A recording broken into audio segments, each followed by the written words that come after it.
नमस्कार दोस्तों, स्वागत है आपका स्टडी फॉर सिविल सर्विसेज में। वीडियो को पूरा देखिए। कोई भी आपका फीडबैक है, कोई सजेशन है, तुरंत वीडियो में कमेंट करके जरूर बताइए। अच्छा लगे तो वीडियो लाइक जरूर कर लीजिए और ऐसे वीडियो लगातार फ्री में पाने के लिए चैनल को तुरंत सब्सक्राइब कर लीजिए और बेल आइकन को जरूर टैप कर लीजिए ताकि आगे भी सारे वीडियो आपको मिलते रहे। यूट्यूब में फॉलो करते हैं तो प्लीज ये वाला फ्री टेलीग्राम चैनल जरूर ज्वाइन कर लीजिएगा। सारे नोटिफिकेशन, सारे अपडेट यहीं पे आते हैं, ध्यान रखिएगा। स्टडी फॉर सिविल सर्विसेज का कोई भी पेड ग्रुप अगर आपको ज्वाइन करना है तो सिर्फ 856480560606097523864455 यही नंबर है हमारे, सिर्फ जहां पे कॉल या व्हाट्सएप कर सकते हैं। इंस्टाग्राम पे हमारा पेज जरूर फॉलो कर लीजिएगा, स्टडी फॉर सिविल .सर्विसेज है। ट्विटर पे हमको जरूर फॉलो कर लीजिएगा @study for civil। हेलो दोस्तों, आप सारे व्यूअर्स का बहुत बहुत स्वागत है एक बार फिर से बाइलिंगुअल फॉर्मेट में। मार्च 2023 का Uttar Pradesh special current affair इस वीडियो में डिस्कस करेंगे।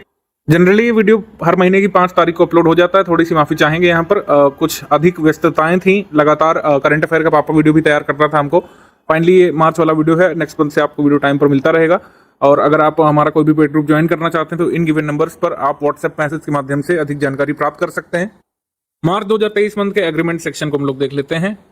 एग्रीमेंट सेक्शन में सबसे पहले उत्तर प्रदेश ने कहा है कि वो जल्द ही डेनमार्क के साथ इथेनॉल प्रोडक्शन के क्षेत्र में एग्रीमेंट करेंगे, जिससे कि एग्री वेस्ट से इथेनॉल जनरेट किया जा सके उत्तर प्रदेश में। इसमें सहयोग लिया जाएगा डेनमार्क का। अभी कुछ भी फाइनल नहीं हुआ है, ये एक अनाउंसमेंट थी जिसके बारे में मैंने आपको बताया। Agreement between India and world bank. Bharat और विश्व बैंक ने 4 राज्यों में green national highway corridor project बनाने के लिए समझौता किया है। ऋण समझौता, बेसिकली ऋण प्राप्त करेगा भारत 4 राज्यों में ग्रीन नेशनल हाईवे कॉरिडोर बनाने के लिए। जिन 4 राज्यों में ये ग्रीन नेशनल हाईवे कॉरिडोर बनेगा उसमें एक स्टेट उत्तर प्रदेश भी है। हिमाचल प्रदेश, राजस्थान, उत्तर प्रदेश, आंध्र प्रदेश शामिल हैं वो स्टेट जिनमें विश्व बैंक की ऋण सहायता से ग्रीन नेशनल हाईवे कॉरिडोर बनने जा रहा है। अवार्ड्स एंड ऑनर्स में मेजर अवार्ड स्वच्छ सुजल शक्ति सम्मान है। स्वच्छ सुजल शक्ति सम्मान जल शक्ति मंत्रालय की तरफ से राष्ट्रपति द्रौपदी मुर्मू ने यहाँ पे कन्फर किए थे लोगों पर। जैसे श्रीमती नीलम सिंह अलीगढ़ से इनको पुरस्कार मिला था, श्रीमती शारदा देवी। अन्य भी अवार्डीज हो सकते हैं। हम यहाँ पर उत्तर प्रदेश के अवार्डीज के बारे में बात कर रहे हैं जिनको द्रौपदी मुर्मू जी के द्वारा अवार्ड दिया गया। श्रीमती नीलम सिंह अलीगढ़ से और श्रीमती शारदा देवी ललितपुर से। अब यहाँ पर कंट्रीब्यूशन नीलम सिंह का क्या था? अलीगढ़ के ग्राम भरतपुर की सरपंच है नीलम सिंह। ODF प्लस मॉडल ग्राम बनाने में इन्होंने काम किया था अलीगढ़ में। और साथ ही ललितपुर के विजयपुरा गांव की निवासी शारदा देवी को बरुआ नदी पर अपने साथियों के साथ महज 8 दिनों में 5000 बोरियां रख करके एक छोटा सा डैम बनाने के लिए ये पुरस्कार दिया गया है।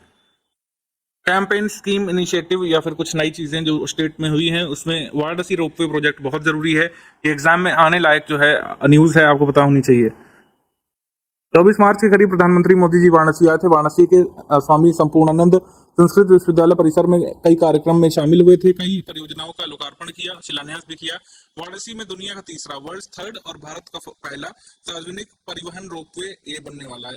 पब्लिक ट्रांसपोर्ट रोपवे प्रोजेक्ट अभी तक सिर्फ 2 कंट्रीज में था, बोलीविया में, मैक्सिको सिटी में। तो पब्लिक ट्रांसपोर्ट के रूप में रोपवे का इस्तेमाल भारत में पहली बार किया जाएगा वाराणसी में। हालांकि अभी बहुत छोटा सा खंड ये बन रहा है, करीब 3 किलोमीटर का। फिर धीरे धीरे कई सारे फेजेस में वाराणसी में पब्लिक ट्रांसपोर्ट के लिए रोपवे का इस्तेमाल किया जाएगा। उत्तर प्रदेश स्क्रैप नीति आ चुकी है। वाहन स्क्रैप नीति है, बेसिकली 1 अप्रैल से लागू हुई है। इसका उद्देश्य है कि 15 साल पुराने जितने भी वाहन हैं उनको स्क्रैप में भेजा जाएगा, यानी कि उनका कबाड़ बनाया जाएगा। कबाड़ बनाए जाने का लक्ष्य ये है कि एक्सीडेंट्स कम हो। जो कई सारे पुराने वाहन खड़े हैं, कई सारा प्रदूषण करते हैं, तो ये खत्म हो। इसको 2 फेजेस में अचीव किया जाएगा। सबसे पहले गवर्नमेंट अपने खुद पर लागू करेगी। स्टेट गवर्नमेंट के जितने भी व्हीकल चलते हैं उनको सबसे पहले इस योजना के तहत लाया जाएगा इसके एम्बिट में, और उसको कबाड़ बनाया जाएगा। स्टेट गवर्नमेंट के वाहनों को कबाड़ बनाए जाने के बाद जो कि 15 साल से ऊपर हैं और अब फिट नहीं है रोड में चलने के लिए, उन्हें इस योजना के तहत लाने के बाद फिर जनरल पब्लिक के लिए भी इसको लाया जाएगा सेकंड फेज में। मार्च 2023 में मुख्यमंत्री योगी आदित्यनाथ जी ने प्रस्तावित उत्तर प्रदेश टाउनशिप नीति का प्रस्तुतिकरण कर दिया है। इस नीति के अनुसार 2 लाख से कम आबादी वाले नगरों में न्यूनतम 12.5 एकड़ और बड़े शहरों में 25 एकड़ की नई कॉलोनियां बसाई जा सकेंगी। ठीक है, तो ये टाउनशिप प्रोजेक्ट है उत्तर प्रदेश का, लॉन्ग टर्म प्रोजेक्ट है। अभी बहुत ज्यादा या तीव्र डेवलपमेंट आपको इसमें नहीं देखने को मिलेगा। एग्जाम के लिए क्या जरूरी है कि उत्तर प्रदेश टाउनशिप नीति कब आई थी? मार्च 2023 पे। First sports policy of Uttar Pradesh. Uttar Pradesh की नई खेल नीति लागू हो चुकी है। ये उत्तर प्रदेश की पहली खेल नीति है। 10 मार्च 2023 को अप्रूव हुई थी। इसमें कैबिनेट ने कहा है कि 10 करोड़ रुपए का एक प्राइमरी कॉर्पस फंड भी बनाया जाएगा, जिसको Uttar Pradesh sports development fund UPSD कहा जाएगा। अभी इसका कॉर्पस मात्र 10 करोड़ रुपए का है। इसमें कहा गया है कि जो उत्तर प्रदेश की स्पोर्ट्स पॉलिसी उनमें सभी स्पोर्ट्स को तो शामिल किया गया है जो उत्तर प्रदेश में पॉपुलर हैं, और ई स्पोर्ट्स को भी इसमें शामिल किया गया है। पहला ऐसा मतलब राज्य बन गया है उत्तर प्रदेश जिनके पास अपनी स्पोर्ट्स पॉलिसी में ई स्पोर्ट्स भी शामिल है, electronic sports. 7 national highway projects का इनॉग्रेशन किया गया था ministry of road transport and highways के द्वारा। नितिन गडकरी जी जो इस समय हेड कर रहे हैं सड़क परिवहन राजमार्ग मंत्रालय को, उत्तर प्रदेश के बलिया में आए थे और उन्होंने 6500 करोड़ रुपए की 7 राष्ट्रीय राजमार्ग परियोजनाओं का शिलान्यास बेसिकली उद्घाटन किया था। अब समिट्स में देख लेते हैं। महिला किसान सम्मेलन, ये झांसी में हुआ था। झांसी में एक इंस्टीट्यूट है जिसके बारे में हम कई बार यूपीजीके में पढ़ते हैं और हमारे एग्जाम में भी उसको पूछा जाता है। झांसी में क्या है? इंडियन ग्रासलैंड रिसर्च इंस्टीट्यूट, या फिर हम लोग कह सकते हैं ग्रासलैंड एंड फॉडर इंस्टीट्यूट, भारतीय चारा और चारागाह अनुसंधान संस्थान, जो कि झांसी में है। यहाँ पर बीज प्रसंस्करण और भंडारण सुविधा का उद्घाटन किया कृषि मंत्री ने, जो कि इस समय श्री नरेंद्र सिंह तोमर है, इन्होंने किया। और इस अवसर पर एक महिला किसान सम्मेलन का आयोजन भी यही पर इसी इंस्टीट्यूट में हुआ था, चारा और चारागाह अनुसंधान संस्थान झांसी में। ये ध्यान रखना है आपको। वर्ल्ड टीबी समिट, इसके बारे में हमने वैसे मेन मंथली करंट में बताया था आपको।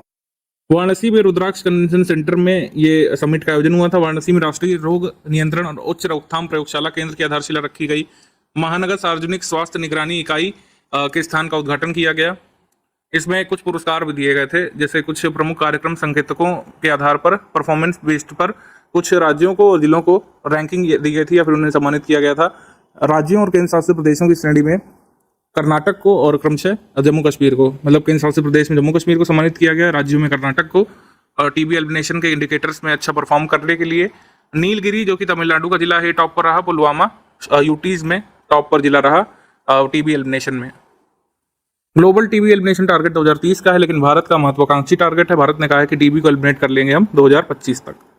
आगे बढ़ते हैं हम लोग। शंघाई कॉर्पोरेशन ऑर्गेनाइजेशन की टूरिज्म मिनिस्टर्स की मीट हुई थी वाराणसी में। वाराणसी एससीओ के लिए क्यों जरूरी है इस साल? क्योंकि वाराणसी इस साल एससीओ की कल्चरल कैपिटल है। इस साल एससीओ की अध्यक्षता भारत के पास है 2023 में। एससीओ के टूरिज्म मिनिस्टर्स की मीट यहाँ पे हुई थी और सेकंड टूरिज्म एक्सपर्ट ग्रुप की मीट भी यहीं पर हुई थी 14-15 मार्च को वाराणसी में। रिपोर्ट इंडेक्स पर तो रैंकिंग यहाँ पे government hospitals of the country की आई थी। तो देश के टॉप 10 सरकारी अस्पतालों की सूची में 9 अस्पताल उत्तर प्रदेश के हैं, बड़ी गौरव की बात है।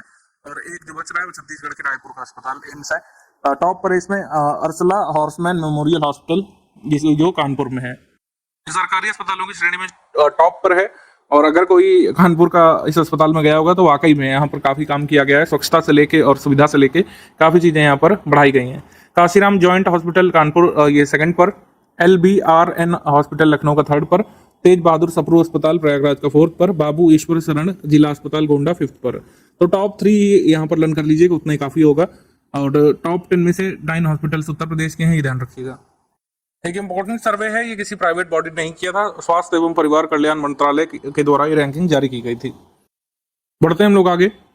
अब आगे यहाँ पे एमसीक्यू शुरू है। कपिल वस्तु फेस्टिवल जो 1 फेब से मतलब 28 जनवरी से 1 फेब तक ऑर्गेनाइज हुआ था, कपिल वस्तु जो कि सिद्धार्थ नगर में है, ये सही है। इसके बाद नव कौशल विकास महोत्सव, इसका आयोजन 4 से 5 मार्च के बीच हुआ था लखनऊ में, ये भी सही है। हमारा आंसर हो जाएगा C, both 1 and 2 correct, C. Skill development में उत्तर प्रदेश काफी आगे रहता है। देश का प्रथम भारत कौशल विकास संस्थान या फिर India first Indian institute of skills ये स्टैब्लिश किया गया था कानपुर में ही, इसकी आधारशिला रखी गई थी। डी यहाँ पे सही है। कौशल विकास नीति को लागू करने वाला पहला राज्य कौन सा है? ये भी उत्तर प्रदेश ही है। इसके बाद फरवरी 2023 में उत्तर प्रदेश सरकार ने सौर ऊर्जा से चलने वाली खाद्य प्रसंस्करण इकाइयों यानी कि फूड प्रोसेसिंग यूनिट्स को कितने प्रतिशत तक सब्सिडी देने की घोषणा की थी? उत्तर प्रदेश सरकार ने खाद्य प्रसंस्करण उद्योग नीति 2023 जारी की है। इसमें उन्होंने कहा है कि यदि स्टेट में solar powered food processing units लगाई जाएंगी तो उसमें 50% की सब्सिडी गवर्नमेंट देगी। ऑप्शन नंबर डी यहाँ पे सही है। 17 फेब से 19 फेब के बीच कलिंजर महोत्सव का आयोजन कहाँ पे हुआ था? जहां पर कलिंजर किला है ऑब्वियसली वहां पर, तो कलिंजर महोत्सव का आयोजन हुआ था बांदा में। Option number C. Sher Shah Suri का आखिरी अभियान भी कलिंजर फोर्ट के लिए था, आपको पता होना चाहिए। इसके बाद आ जाते हैं निम्नलिखित में से कौन सा कथन गलत है? रॉन्ग वाला पूछा है इसमें। उत्तर प्रदेश के मुख्यमंत्री योगी जी ने लखनऊ में पहले VFS वैश्विक संयुक्त वीजा आवेदन केंद्र का उद्घाटन किया, जिससे वीजा की समस्याएं जो होती हैं उनको रिजॉल्व की जा सके उत्तर प्रदेश में। सही है, लखनऊ में खोला गया राजधानी में। झांसी इन्वेस्टर समिट में निवेश के मामले में झांसी जिला सभी जिलों में शीर्ष पर आया था। सबसे ज्यादा जो इन्वेस्टमेंट प्राप्त किया है यूपी इन्वेस्टर समिट में डिस्ट्रिक्ट में झांसी है। हालांकि अगर डिवीजन में पूछे किस डिवीजन ने सबसे ज्यादा प्राप्त किया है तो वो मेरठ डिवीजन है। ठीक है, ध्यान रखिएगा। उत्तर प्रदेश इन्वेस्टर समिट का जो थीम था वो आपको पता होना चाहिए, नए भारत का ग्रोथ इंजन उत्तर प्रदेश। और कुछ आंकड़े ये हमने बजट में बताया आपको। कुल मिलाकर कितना निवेश प्रॉमिस किया गया है इस ग्लोबल इन्वेस्टर समिट में? 33.50 लाख करोड़ रुपयों का। सबसे ज्यादा निवेश किस सेक्टर में अनाउंस किया गया है? रिन्यूएबल एनर्जी के क्षेत्र में। कौन सा सेक्टर सबसे ज्यादा रोजगार सृजित कर सकता है इसके माध्यम से? अगर सब कुछ सही रहा तो इलेक्ट्रॉनिक्स मैन्युफैक्चरिंग। इतना यहाँ पे ध्यान रखिएगा। टॉप 3 हैं जिनको सबसे ज्यादा इन्वेस्टमेंट रिसीव हुआ है। रिन्यूएबल एनर्जी, सेकंड पर है इलेक्ट्रॉनिक्स एंड मैन्युफैक्चरिंग, और थर्ड पर है इंडस्ट्रियल पार्क्स। उत्तर प्रदेश में विधानसभा में एक संशोधन लाया गया था, Uttar Pradesh state legislature amendment bill. इसके अनुसार जो फॉर्मर एमएलएज हैं, जो इस समय एमएलए नहीं है, वो कितनी पेंशन रिसीव करेंगे? पहले 10,000 थी, अब उसको पेंशन को बढ़ा करके कर दिया गया है 25,000 रुपए। ऑप्शन नंबर सी, 25,000 इसको कर दिया गया है। उसके बाद प्रादेशिक फल शाक भाजी पुष्प प्रदर्शनी यानी कि regional fruit vegetable and flower expo 2023 का, ये कहाँ पे लगा था? फेब मंथ में। ये लगा था लखनऊ में। ऑप्शन नंबर सी, लखनऊ में। इसके बाद है कि उत्तर प्रदेश के मुख्यमंत्री द्वारा निम्नलिखित में से किस जिले में बर्जर पेंट्स इंडिया लिमिटेड की एशिया की सबसे बड़ी multi modal product paints factory का वर्चुअल माध्यम से उद्घाटन किया गया? इसका उद्घाटन किया गया था हरदोई में। Option number C, Hardoi. आगे सवाल है, 11 मार्च 2023 को उत्तर प्रदेश के चौधरी चरण सिंह विश्वविद्यालय मेरठ में आयोजित 3 दिवसीय आयुर्वेद फेस्टिवल और एक जनपद एक उत्पाद प्रदर्शनी यानी कि one district one product exhibition या फिर एक्सपो, इसका आयोजन जो मेरठ में हुआ था, इसका इनॉग्रेशन किसने किया था? इसका इनॉग्रेशन किया गया था हमारे वाइस प्रेसिडेंट जी के द्वारा, श्री जगदीप धनखड़ जी के द्वारा। Option number A. कौन सा कथन सही है? उत्तर प्रदेश में इंडियन फार्मा फेयर का आयोजन हुआ था लखनऊ में। सही है। 8th एडिशन 17 से 18 मार्च के बीच। आरके सिंह जो है, इन्होंने 8 सोलर पार्क अप्रूव कर दिए हैं उत्तर प्रदेश के बुंदेलखंड रीजन के लिए, ये भी सही है। इसके बाद उत्तर प्रदेश का पहला विद्युत पशु शवदाह गृह यानी कि Uttar Pradesh first animal electric crematorium, इसका उद्घाटन किया गया है या इसको सेटअप किया गया है वाराणसी में। आंसर हो जाएगा इसमें डी। कोई भी कथन यहाँ पे गलत नहीं है, सही है सारे, तो डी यहाँ पे सही है। और जो पार्क है बुंदेलखंड रीजन में अप्रूव हुए हैं वो कौन कौन से हैं? Jalaun solar park, Chitrakoot, Kalpi, Lalitpur, Jhansi UP solar park, Jalaun district में ही होगा ये, छतरपुर सोलर पार्क और बरेठी सोलर पार्क। आगे बढ़ेंगे हम लोग। मार्च 2023 में उत्तर प्रदेश सरकार ने एकल अभिभावक अफसरों को कितने वर्ष का बाल्य देखभाल अवकाश देने के प्रस्ताव पर सहमति प्रदान की है? मतलब कि इसमें उत्तर प्रदेश के गवर्नमेंट एम्प्लॉयज को, अगर वो सिंगल पेरेंट ऑफिसर्स हैं, तो उनको कितने अवधि की चाइल्ड केयर लीव मिल सकती है? उत्तर प्रदेश ने 2 साल की चाइल्ड केयर लीव अप्रूव कर दी है। ऑप्शन नंबर बी यहाँ पे सही है। इसके बाद 22 मार्च 2023 को उत्तर प्रदेश के मुख्यमंत्री ने प्रदेश में कहां पर मिशन शक्ति के अंतर्गत महिला सशक्तिकरण रैली को हरी झंडी दिखाकर रवाना किया था? वर्ष 2020 में इसी जनपद बलरामपुर से मिशन शक्ति अभियान शुरू किया गया था, पहला फेज इसका, और यहीं से ये जो है वुमेन एम्पावरमेंट रैली, महिला सशक्तिकरण रैली को हरी झंडी दिखाई गई थी बलरामपुर जनपद से। Option number A. अगला क्वेश्चन 27 मार्च 2023 को उत्तर प्रदेश के फॉरेस्ट डिपार्टमेंट को सीएसआर फंड के तहत जो हीरो मोटरकॉर्प लिमिटेड से मोटरसाइकिल्स और स्कूटीज प्राप्त हुई थी, उसको किसने फ्लैग ऑफ किया था? तो उसको फ्लैग ऑफ किया था हमारे सीएम साहब ने। ऑप्शन नंबर बी यहाँ पे सही है। मार्च 2023 में डॉक्टर अरुणय मिश्रा जो कि चेयरपर्सन है संस्कृत डिपार्टमेंट के यूइंग क्रिश्चियन कॉलेज इलाहाबाद के, उन्होंने एक ऑनलाइन गेमिंग ऐप बनाया शास्त्रार्थ नाम से, जिससे लोग इंगेज होकर के संस्कृत सीख सकते हैं, बेसिक संस्कृत। उत्तर प्रदेश गवर्नमेंट ने एक टारगेट असाइन किया है 44,000 प्राइमरी स्कूल्स को स्टेट में कि वो दिसंबर 2023 तक निपुण विद्यालय का दर्जा प्राप्त कर लें। अब निपुण क्या है? निपुण मिशन का उद्देश्य आपको बताया, निपुण भारत मिशन का, कि ग्रेड 3 तक के बच्चों को मूलभूत साक्षरता और संख्यात्मकता का ज्ञान होना चाहिए, यानी कि फाउंडेशनल लिटरेसी और न्यूमरेसी उनको आनी चाहिए। और ये टारगेट अचीव करने का लक्ष्य निपुण भारत अभियान का 2026-27 तक। तो दोनों ही कथन यहाँ पे सही है, आंसर सही हो जाएगा यहाँ पे सी, 1 and 2 बोथ करेक्ट, सी।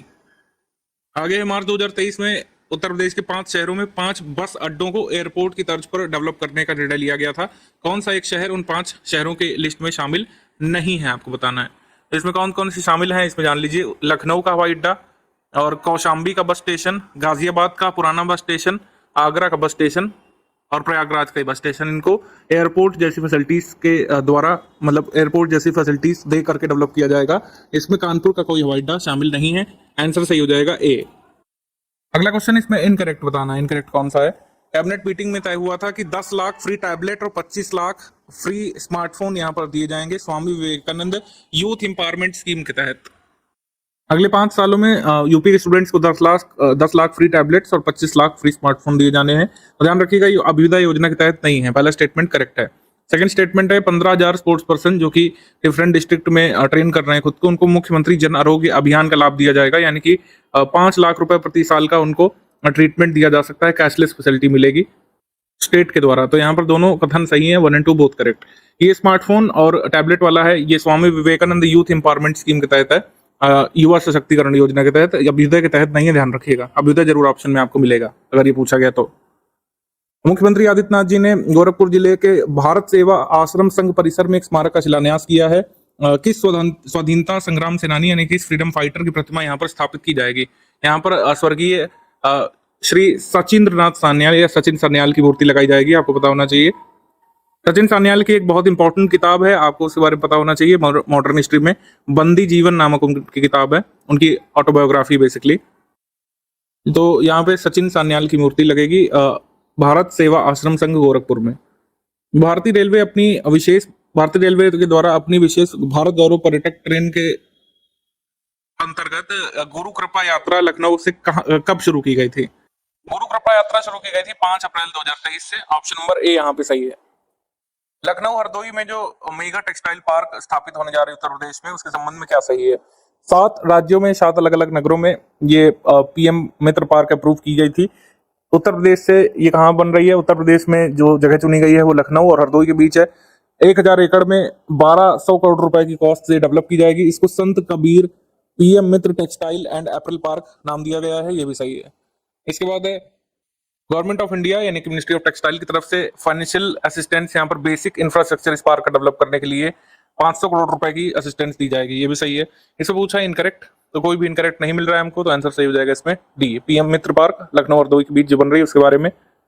उत्तर प्रदेश में फिल्म सिटी ग्रेटर नोएडा में बन रही है, आपको पता है, लेकिन एक रीजनल फिल्म सिटी के लिए भी अब जमीन देखना शुरू कर दिया उत्तर प्रदेश की गवर्नमेंट ने। ये कहा जा रहा है कि उत्तर प्रदेश की ये पहली रीजनल फिल्म सिटी होगी, इसको डेवलप किया जाएगा गोरखपुर में, आंसर सही हो जाएगा इसमें ए यहाँ पे सही है। उत्तर प्रदेश के नए विधान भवन के बारे में क्या कथन सही है। इसमें कहा गया है कि जैसे भारत का नया पार्लियामेंट बन रहा है सेंट्रल विस्टा के अंतर्गत, वैसे ही उत्तर प्रदेश का विधान भवन भी जल्द ही नया बनेगा। जल्द का मतलब है इसका कंस्ट्रक्शन 2027 तक पूरा होने की उम्मीद है, ये कहा गया था। उसके बाद कहा गया कि 50 करोड़ रुपए का इनिशियली इसमें बजट भी रखा गया था इसकी स्थापना के लिए। और इसमें बताना है कौन सा इनकरेक्ट है, तो कोई भी इनकरेक्ट स्टेटमेंट नहीं है, डी यहाँ पे सही है। प्रेजेंट विधान भवन की हिस्ट्री जान लेते हैं। लगभग 100 साल पुराना है। 15 दिसंबर 1922 को इसकी शुरुआत की गई थी। इसको इनॉग्रेट किया था then governor sir Spencer Harcourt Butler ने, जो कि सेंट्रल प्रोविंस के गवर्नर हुआ करते थे। ये जो आर्किटेक्चर है विधान भवन का, ये यूरोपियन और अवधि कंस्ट्रक्शन से प्रेरित है। योगी आदित्यनाथ जी ने एक चीफ मिनिस्टर के तौर पर उत्तर प्रदेश में सबसे लंबे समय तक चीफ मिनिस्टर रहने का रिकॉर्ड बना दिया है। इन्होंने रिकॉर्ड तोड़ा है स्वामी डॉक्टर संपूर्णानंद जी का। डॉक्टर संपूर्णानंद चीफ मिनिस्टर रहे थे 5 साल 345 दिवस तक। अब तक सबसे ज्यादा समय तक योगी आदित्यनाथ जी उनसे आगे निकल चुके हैं। तो यहाँ पर पहला तो स्टेटमेंट सही है, सेकंड इनकरेक्ट इसलिए कि संपूर्णानंद जी रहे थे 5 साल 345 दिवस तक, इसमें 347 दिवस लिखा है, इस वजह से आंसर सही हो जाएगा, ओनली 1 करेक्ट, ए यहाँ पे सही है। उत्तर प्रदेश के 4 और जिलों में गोंड जाति को एसटी का दर्जा दिया जा चुका है। कौन सा जिला इन 4 जिलों में शामिल नहीं है। तो ऑब्वियसली शामली नहीं शामिल है क्योंकि यहाँ पर गोंड जाति नहीं है, सी यहाँ पे सही है। कुशीनगर, संत कबीर नगर, भदोही, चंदौली आदि में गोंड जाति को अनुसूचित जाति का दर्जा देते हुए प्रमाण पत्र जारी किया जाएगा। अब गोंड की कौन कौन सी सब ट्राइब्स हैं, धुरिया, नायक, ओझा, पठारी, राजगोंड, इनको एसटी माना जाएगा। अब 5 लर्निंग सेंटर किस जो है खंड में बनाए जा, किस मंडल में बनाए जा रहे हैं, किस मंडल में ग्रामीणों को गांव स्तर पर प्रशिक्षण प्रदान करने के लिए 5 लर्निंग सेंटर बनाए जा रहे हैं। बरेली डिवीजन में बनाए जाएंगे, ऑप्शन नंबर सी यहाँ पे सही है, बरेली डिवीजन। आगे हम लोग बढ़ते हैं। उत्तर प्रदेश सरकार और भारतीय गुणवत्ता परिषद यानी कि क्वालिटी काउंसिल ऑफ इंडिया ने लखनऊ में यूपी गुणवत्ता मिशन या गुणवत्ता संकल्प लॉन्च कर दिया है। तो किसने लॉन्च किया था इसको? इसको मुख्यमंत्री जी ने नहीं लॉन्च किया था, इसको लॉन्च किया था जेपीएस राठौड़ ने, option number C, JPS Rathore केंद्रीय मंत्री जो हैं उन्होंने जारी किया। क्वालिटी काउंसिल ऑफ इंडिया कहना था कि UP is the first state that was chosen by Quality Council of India to launch गुणवत्ता संकल्प। हालांकि पहले इसको मध्य प्रदेश में जारी किया गया, लेकिन क्वालिटी काउंसिल ऑफ इंडिया कहना है कि उन्होंने सोचा पहले यही था कि उत्तर प्रदेश में इसको शुरू करेंगे। आगे है राष्ट्रीय शहरी डिजिटल मिशन एनयूडीएम के बारे में क्या सही है। Uttar Pradesh council of ministers ने अपनी परमिशन प्रदान कर दी है कि राष्ट्रीय शहरी डिजिटल मिशन शुरू किया जाएगा और इसकी नियमावली बनाने के लिए, सोसाइटी गठन करने के लिए नगर विकास विभाग उत्तर प्रदेश सरकार को मंजूरी मिल चुकी है। उसके बाद है कि इसको शुरू करने के लिए केंद्र सरकार और राज्य सरकार के बीच 31 मई 2022 को ये समझौता हो चुका है। सही। इसके बाद है कि पहले फेज में 17 म्युनिसिपल कॉर्पोरेशन जो है मेजर उत्तर प्रदेश में, वहां पे इम्प्लीमेंट किया जाएगा इसको। फिर जिला मुख्यालय वाले नगर पालिका परिषदों में और फिर नगर पंचायतों में तो धीरे धीरे इसको रोल आउट किया जाएगा। सारे कथन यहाँ पे सही है। इनकरेक्ट वाला पूछा है, इनकरेक्ट यहाँ पे हो जाएगा डी, कोई भी यहाँ पे इनकरेक्ट नहीं है। उत्तर प्रदेश की सरकार ने कितने नए हाईटेक जेल के निर्माण करने का निर्णय लिया है और ये कारागार या जेल कितने जिलों में निर्मित किए जाने वाले हैं? ये 20 जेल बनेंगे करीब 11 डिस्ट्रिक्ट में, तो यहाँ पर आंसर हो जाएगा ए। करीब 20 जेल अप्रूव किए गए हैं 11 डिस्ट्रिक्ट में बनने के लिए। 11 ऐसे जिले चिन्हित किए गए हैं जहां पर अभी कोई भी कारागार या फिर जेल नहीं है उत्तर प्रदेश में। मार्च 2023 में उत्तर प्रदेश के किस टाइगर रिजर्व को राष्ट्रीय बाघ संरक्षण प्राधिकरण की ओर से कंजर्वेशन एश्योर्ड टाइगर स्टैंडर्ड्स या फिर कैट्स का सर्टिफिकेट मिला है? कंजर्वेशन एश्योर्ड टाइगर स्टैंडर्ड्स का सर्टिफिकेट मिला है पीलीभीत टाइगर रिजर्व को। ऑप्शन नंबर सी यहाँ पे सही है, पीलीभीत टाइगर रिजर्व सी। भारत के कुल मिलाकर 53 में से 6 टाइगर रिजर्व को ये सर्टिफिकेट मिला है, उनमें से एक टाइगर रिजर्व उत्तर प्रदेश का भी है, पीलीभीत वाला। आगे बढ़ते हैं हम लोग। मार्च 2023 में उत्तर प्रदेश के 18 प्राचीन और ऐतिहासिक स्थलों को संरक्षित स्थल घोषित कर दिया गया है। इनको प्रोटेक्टेड मॉन्यूमेंट्स घोषित कर दिया गया है। क्या इनके बारे में सही है?